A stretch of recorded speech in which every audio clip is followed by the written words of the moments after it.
Selamat datang kembali. Oke, hari ini kita langsung bahas materi Anda ya, bab 23 nih, reaksi terhadap reaksi berlebihan. Ada satu pertanyaan gede banget di dunia investasi yang dibahas di sini. Iya, pertanyaan yang sering muncul ya. Betul. Kenapa sih saham-saham yang kinerjanya jelek banget di masa lalu yang kita sebut loser ini? Yang udah jatuh gitu ya harganya. Nah, iya. Kok malah sering kasih untung lebih gede belakangan? Ini kan agak aneh ya. Aneh, tapi datanya tunjukin gitu. Di pembahasan sebelumnya kan kita udah singgung sedikit ya fenomena ini. Nah, bab 23 ini coba jawab kenapanya. Oke, kenapa ya? Ada dua kemungkinan besar. Pertama, ya simple aja, saham loser ini memang resikonya lebih tinggi. Jadi wajar untungnya lebih tinggi. Itu kata teori keuangan yang ya standar lah.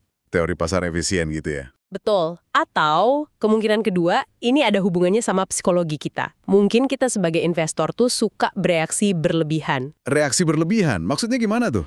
Ya, pas saham jatuh, kita jadi terlalu pesimis, panik jual, harganya jadi kebablasan jatuhnya. Nah, kesalahan harga ini yang kemudian terkoreksi dan kasih untung. Wah, dua penjelasan yang beda banget ya implikasinya. Jadi, misi kita kali ini, kita bedah nih dua argumen ini. Sip, kita lihat gimana para ekonom coba ukur risiko, model-modelnya bisa jelasin fenomena loser ini nggak? Terus kita juga lihat bukti lain yang bikin kita mikir, emang iya, harga saham itu selalu benar, selalu rasional. Siap ya kita bongkar? Siap. Oke, kita mulai dari faktanya dulu ya. Portofolio saham loser, saham yang harganya anjlok dalam beberapa tahun terakhir, itu cenderung kasih return lebih tinggi di tahun-tahun sesudahnya. Dibandingin sama saham winner yang lagi naik daun saat itu ya. Betul.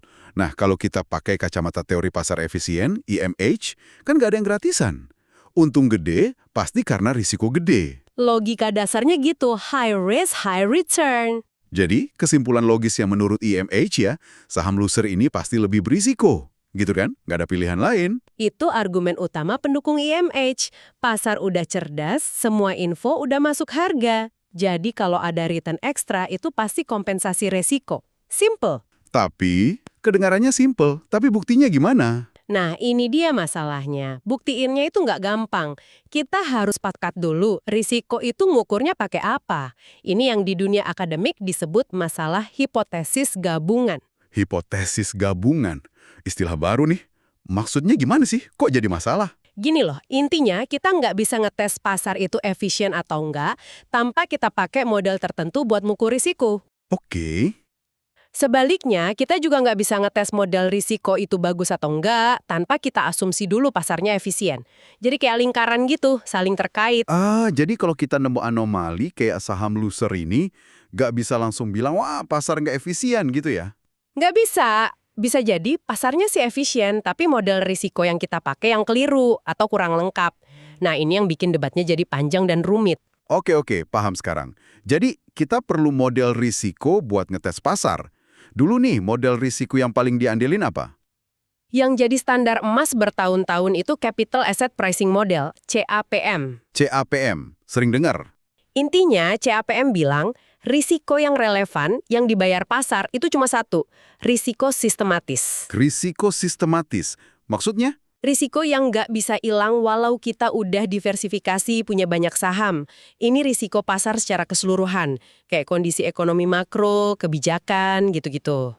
Ukurannya pakai apa tuh risiko sistematis? Nah, ukurannya pakai beta. Simbolnya beta-beta itu. Beta, ya. Bisa dijelasin dikit lagi soal beta ini? Tentu, beta itu ngukur seberapa sensitif harga satu saham terhadap naik turunnya pasar keseluruhan. Patokannya 1. Kalau beta 1? Artinya sahamnya geraknya ya kurang lebih ngikutin pasar. Pasar naik 1%, dia ikut naik sekitar 1%. Kalau di atas 1? Lebih liar dari pasar. Pasar naik 1%, dia bisa naik 1,5% atau 2%, lebih volatil. Kalau di bawah 1? Lebih kalem. Pasar turun 1%, dia mungkin cuma turun 0,5%. Nah, risiko yang unik buat perusahaan itu sendiri, kayak manajemennya jelek atau produknya gagal. Nah, itu kata CAPM bisa diilangin kalau kita punya banyak saham beda-beda ya? Diversifikasi itu. Betul. Jadi dianggap gak relevan buat nentuin ekspektasi return menurut CAPM. Masuk akal sih logikanya. Nah, terus balik lagi ke saham loser tadi. Apa hubungannya sama CAPM dan beta?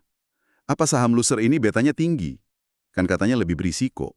Nah, disinilah mulai serunya. Waktu peneliti awal kayak The Bond dan Thaler itu beneran ngitung beta portofolio saham loser. Hasilnya gimana? Sesuai harapan IMH? Justru nggak. Hasilnya itu beta portofolio loser ternyata nggak secara konsisten lebih tinggi dari portofolio winner. Serius? Nggak lebih tinggi? Iya, bahkan di beberapa periode penelitian, betanya malah bisa lebih rendah. Tunggu. Ini penting. Jadi menurut ukuran resiko standar waktu itu, yaitu beta CAPM, Iya, saham-saham loser ini nggak kelihatan lebih berisiko secara sistematis, tapi returnnya lebih tinggi. presis. Wah, ini kan langsung nyerang argumen utama MH tadi dong, yang bilang return tinggi pasti karena resiko beta tinggi. Banget. Temuan ini jadi pukulan telak buat penjelasan resiko versi CAPM. Kalau resiko betanya aja nggak lebih tinggi, terus kenapa returnnya bisa lebih tinggi? Nah, Loh, ini langsung buka pintu lebar-lebar buat interpretasi lain. Jangan-jangan ini emang bukan soal risiko beta, tapi soal kesalahan harga, mispricing. gara-gara investor panik atau terlalu pesimis tadi ya, reaksi berlebihan itu? Betul, sesuai judul babnya. Tapi saya yakin pendukung EMH nggak diam aja dong, pasti ada bantahannya. Ya, jelas nggak. Disinilah muncul dua nama yang, wah, gede banget di dunia keuangan. Eugene Fama dan Kenneth French. Fama dan French, sering dengar juga nama mereka. Gimana argumen mereka? Pendekatan mereka ini cerdik. Bukannya langsung nyalahin pasar nggak efisien, mereka malah balik nanya. Jangan-jangan model risiko kita, sisi APM ini yang kurang oke. Oh, jadi mereka nyerang senjatanya dulu, model risikonya, bukan pasarnya. Kurang lebih gitu strateginya. Penelitian mereka itu luas banget dan nunjukin kalau beta si APM sendirian itu sebenarnya nggak terlalu kuat buat jelasin kenapa return saham A beda sama saham B. Terus kalau bukan beta, apa dong? Mereka nemuin ada faktor-faktor lain di luar beta yang secara historis tuh berhubungan sama return yang lebih tinggi. Faktor lain, kayak apa tuh contohnya? Dua yang paling terkenal itu ukuran perusahaan sama valuasi. Ukuran dan valuasi. Maksudnya? Data nunjukin, saham perusahaan kecil, small cap, itu cenderung ngasih return lebih tinggi daripada saham perusahaan gede, large cap. Terus, saham value, Saham value itu yang gimana? yang rasio nilai buku dibanding nilai pasarnya, book to market tinggi, gampangnya yang kelihatan murah kalau dilihat dari laporan keuangannya. Nah, saham value ini juga cenderung ngalahin saham growth. Saham growth yang kebalikannya ya, book to market rendah kelihatan mahal. Iya. Nah, apa hubungannya ini sama saham loser tadi? Nah, iya.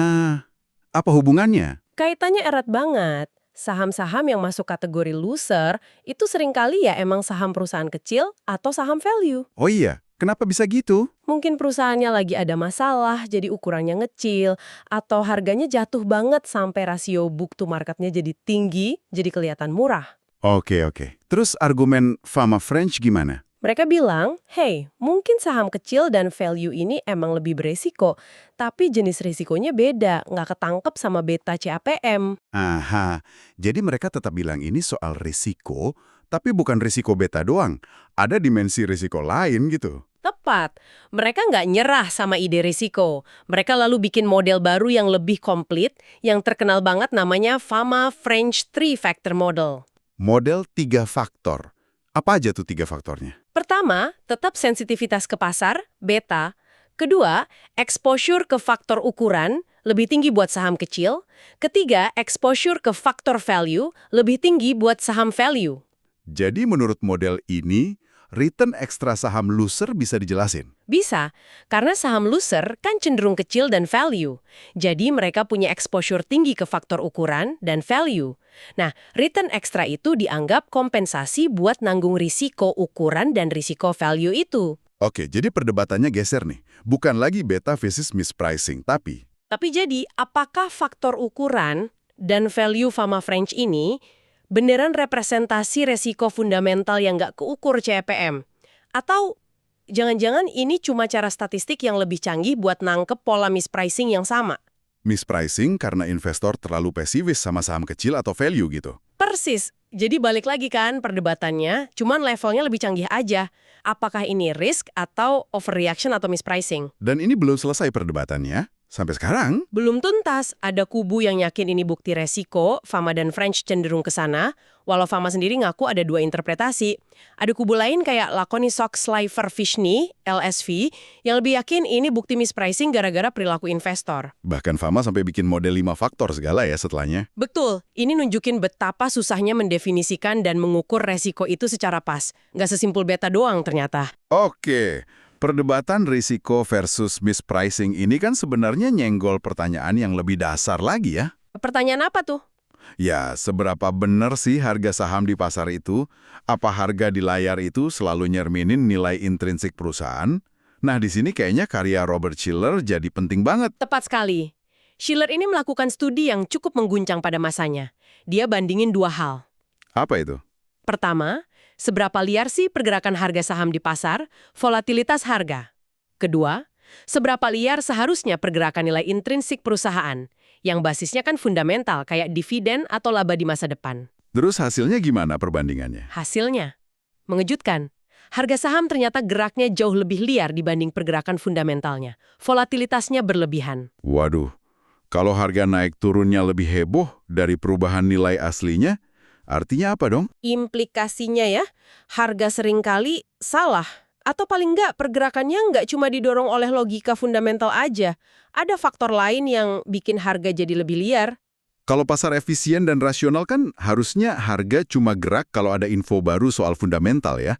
Seharusnya begitu. Makanya volatilitas berlebih yang ditemuin Shiller ini jadi bukti kuat kalau ada sesuatu yang lain di pasar. Sesuatu yang bukan fundamental murni. Contoh paling gampang diingat mungkin pas Oktober 1987 ya, Black Monday itu. Nah itu dia, pasar saham AS anjlok lebih dari 20% cuma dalam sehari. Gila ya. Dan anehnya nggak ada berita fundamental gede yang jelas-jelas jadi pemicunya kan waktu itu. Susah banget nyari alasan fundamentalnya. Makanya Black Monday itu kayak jadi poster child buat argumennya Shiller. Pendukung EMH mungkin bilang itu bukti pasar cepet banget nyari keseimbangan baru gitu ya. Mungkin, tapi Shiller ngelihatnya beda. Dia lihat itu sebagai bukti nyata adanya elemen irasional. Ada noise, ada sentimen, bahkan mungkin kepanikan massal yang bisa ngedorong pasar sebegitunya. Dan Shiller ini nggak segan-segan ngaitin ini ke psikologi kan ya.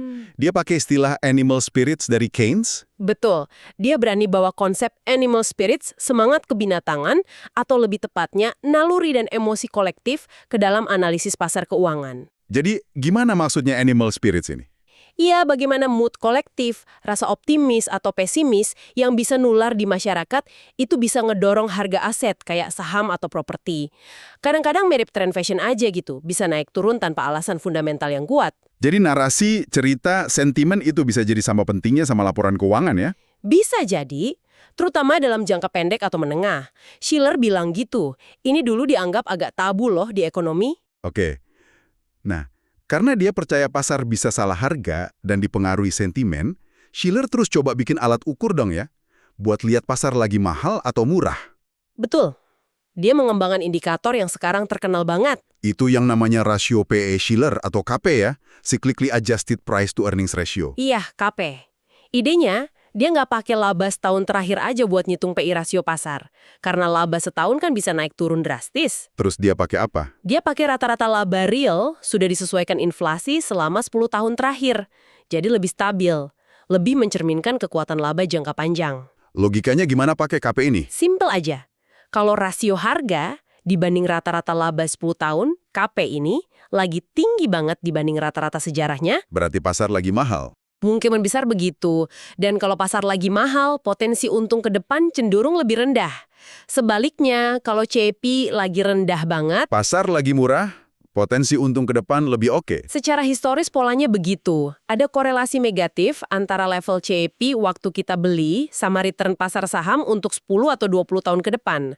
Membeli saat CP rendah cenderung lebih baik dalam jangka panjang. Wah, berarti ini bisa jadi alat buat timing pasar dong. Nah, ini dia. Tapi, ada tapi yang gede banget. Haha, saya udah duga pasti ada tapinya. Apa itu? Indikator ini sekali lagi sama sekali tidak bisa diandalkan buat nebak kapan persisnya pasar mau naik atau turun dalam jangka pendek. Timing the market. Oh iya. Kenapa gitu? Pasar itu bisa kelihatan mahal menurut CAP, tapi terus aja naik gila-gilaan selama bertahun-tahun. Atau sebaliknya, kelihatan murah, tapi harganya malah nyungsep terus atau datar aja lama banget. Ada contohnya? Shiller sendiri kan udah ngasih warning pasar AS kelihatan mahal pakai CAP itu tahun 1996. Tapi .com bubble baru meletus kapan? Sekitar tahun 2000. Wah, kalau keluar pasar tahun 96 udah keburu nyesel ya lihat pasar naik terus. Banget. Kehilangan potensi untung banyak. Makanya CAP ini bagus buat diagnosa suhu pasar secara umum. Tapi bahaya banget kalau dipakai buat timing masuk keluar yang presisi. Jadi kayak termometer pasar jangka panjang gitu ya, bukan stopwatch. Analogi yang bagus. Sama kayak di pasar properti. Shiller kan bikin indeks harga rumah kayak Shiller, bareng Cowell Case. Iya, yang sering dikutip itu. Indeks itu juga udah kasih sinyal ada gelembung properti sebelum krisis 2008. Tapi yaitu kapan presisnya bakal pecah, nggak ada yang tahu pasti. Timing itu susah banget. Oke deh, mari kita coba tarik benang merahnya nih dari pembahasan bab 23 yang seru ini. Debatnya panas ya, antara kubu pasar efisien versus pasar yang bisa irasional. Panas dan belum selesai sampai sekarang. Apa poin kunci yang bisa kita ambil? Poin pertama, misteri kenapa saham loser bisa untung lebih gede, itu jawabannya masih abu-abu, belum final. Antara resiko tersembunyi atau reaksi berlebihan tadi ya? Betul. Model resiko standar kayak CAP jelas nggak cukup. Model baru Fama French lebih baik, tapi interpretasinya masih diperdebatkan. Itu beneran resiko baru atau cuma cara lain nangkep efek salah harga? Jadi ngukur resiko aja udah rumit banget ya ternyata. Poin kedua? Poin kedua, bukti dari Shiller soal volatilitas berlebih dan kejadian kayak Black Monday itu ngasih argumen kuat kalau harga pasar itu nggak selalu benar. Nggak selalu nyerminin fundamental secara sempurna. Iya, sentimen kolektif, animal spirits itu kayaknya punya peran. Pasar bisa salah harga, dan kadang salahnya lumayan parah, buat waktu yang lumayan lama juga.